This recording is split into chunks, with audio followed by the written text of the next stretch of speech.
I got a kick out of this past weekend, and I had to stifle my laughter because it wasn't really anything I should be laughing about, but I was. Okay. My son Matthew, 18 years old, he is currently on vacation, gone with his girlfriend's family. They went to New York State, not Manhattan, but New York State. So they're up there, and they've been there now for a week and a half. And they're staying at a house on the lake. And I think there's other family members there. I'm not quite sure. So we've talked to him pretty much every day. So one day, this past weekend, talking to him, and he sounds a little down in the dumps. And I said, is there something wrong? Is there a problem? And he goes, well, Brittany and I got into an argument today. Really? He goes, yeah, we were yelling at each other. Ooh. For the first time ever. And I said, why? He said, we went kayaking. I said, what about kayaking would bring about a yelling match? And he said, I couldn't make it go straight. And it pissed her off. That was why I could, I had to cover my mouth and... Because he was upset? They weren't speaking. Wow. They weren't speaking. Oh. When you first get into a kayak, it takes a little bit of finesse. You got to kind of figure it out. And I guess she wasn't giving him the time to figure it out. Well, you can tell right there. That's a telltale sign that she is a high-maintenance chick when she demands that you get that kayak going straight. Wow. So I guess that particular day just didn't go as well as he would have liked for it to. That's too bad. Yeah. I'm sure they'll be fine, though. Yeah, they're back now. Oh, okay. In fact, he did say that they were going to go kayaking the next day. They had reserved some kayaks. 2 kayaks. Good. Personal kayak. But knowing her, she'll be riding right alongside him going, look, mine's straight. Girls.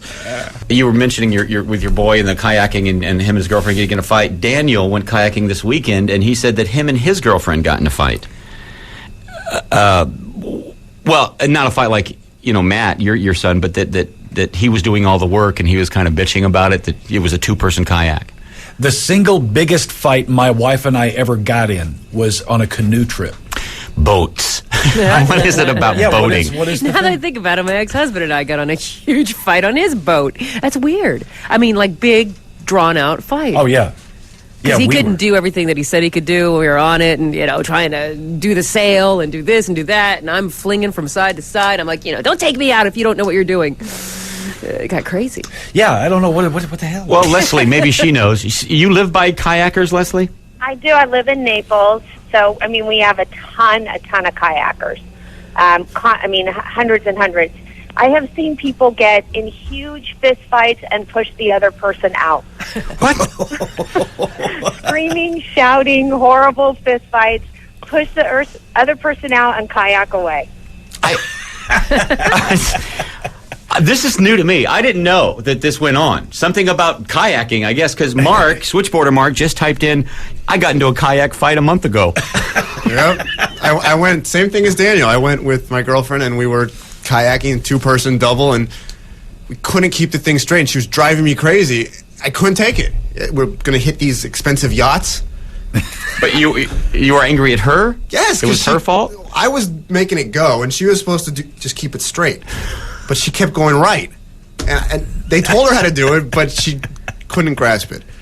Well, just because you can't grasp something. But it's very frustrating when you're doing that motion and you're hurting. I couldn't take it.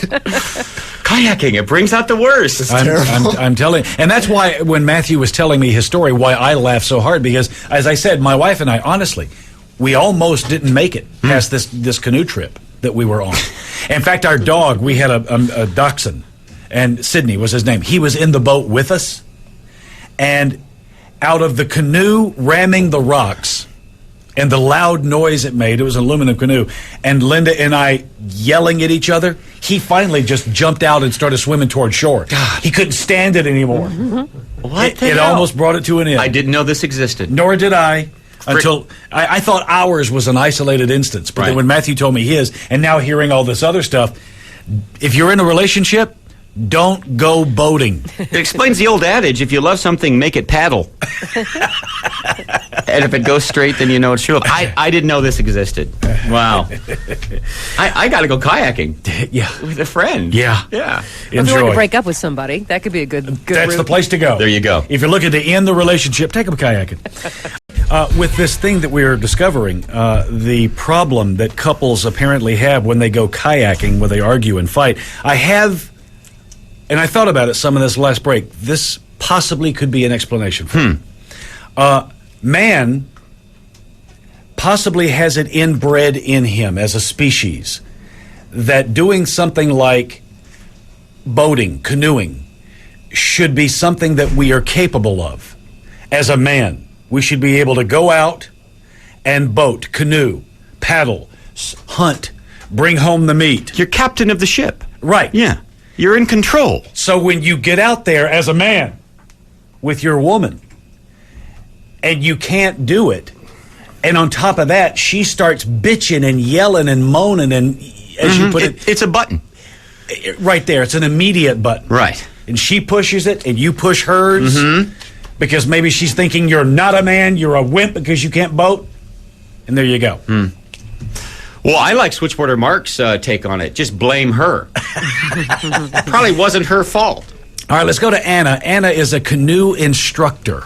Good morning, Anna. Good morning. Now, have we touched on something that you've been long aware of? Oh, absolutely. Myself and other canoe instructors, we call this the divorce boat phenomenon. Truly. Oh, yeah. Actually, we separate couples during lessons because they tend to blame the other person when it's they themselves that's at fault for what's going on with the boat. Never did I know this existed.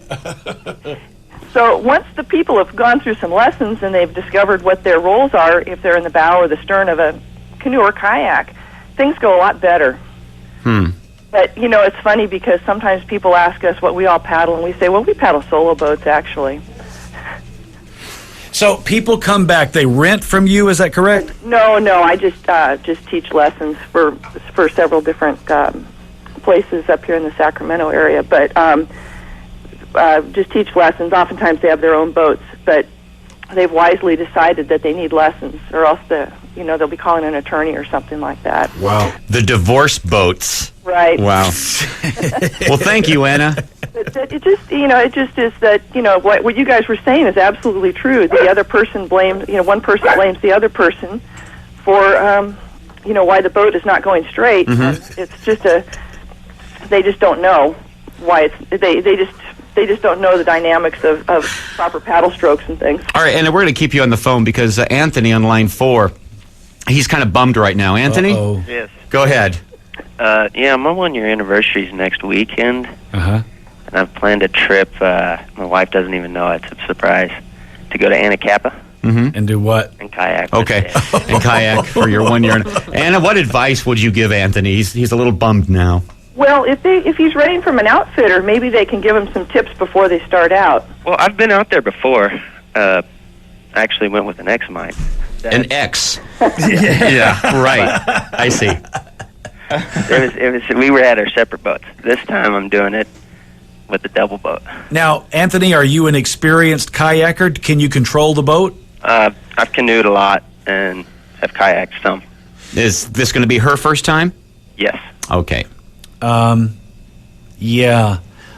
Maybe you get a separate kayaks. That could be the answer. Well, then I see she's never done it, so kind of afraid that then she'd really have a bad time. Don't know what to... Boy, you've already planned it. It's a surprise trip. You've been married 1 year. And here we are talking to a canoe instructor who calls them divorce boats.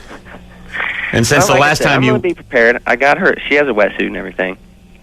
So I have her wetsuit and... Just in case you want to throw her out of the boat, is that what you're saying? No.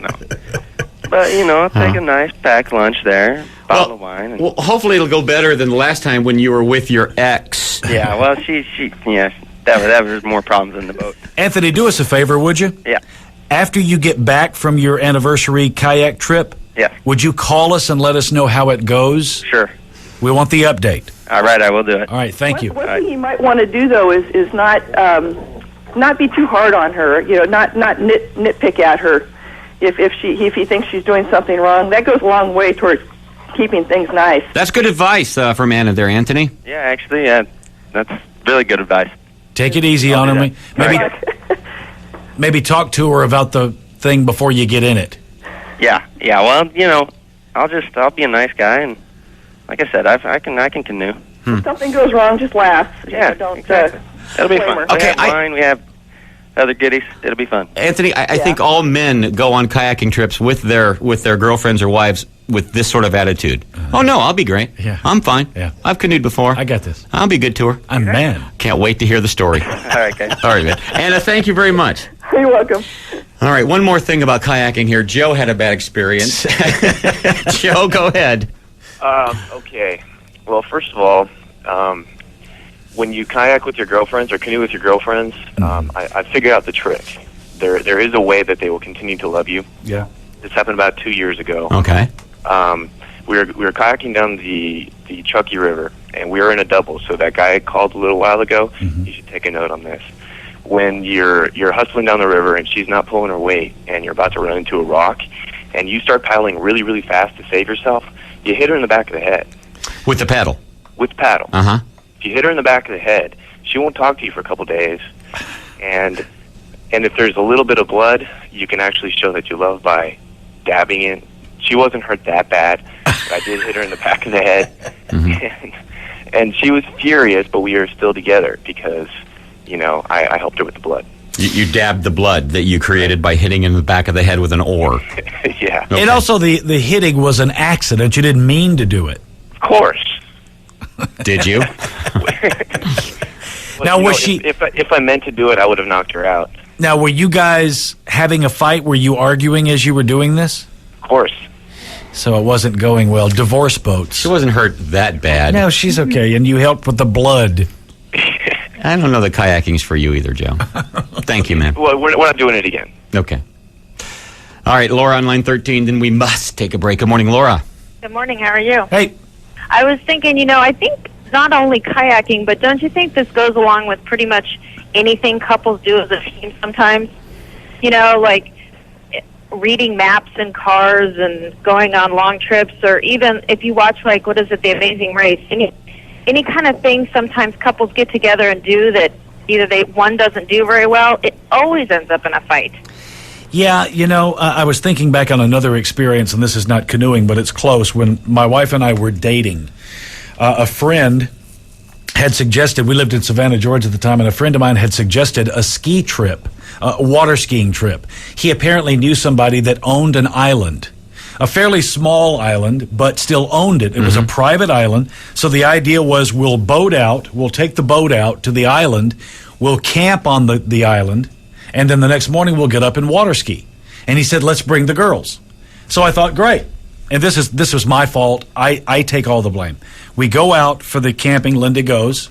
We go out, and we were going to sleep on lawn chairs. We just took lawn chairs to lay on. Well, Linda apparently and some of the other girls, they need a tent. Because the problem wasn't so much the lawn chairs, is when we were sitting around the campfire the night before we're camping. Sitting around the campfire, and we're talking to the guy who owns the island. He's there with us. And it was there that he explained, because I said, why are there no houses on this island? And he goes, well, primarily I rent this island out for wild boar hunting.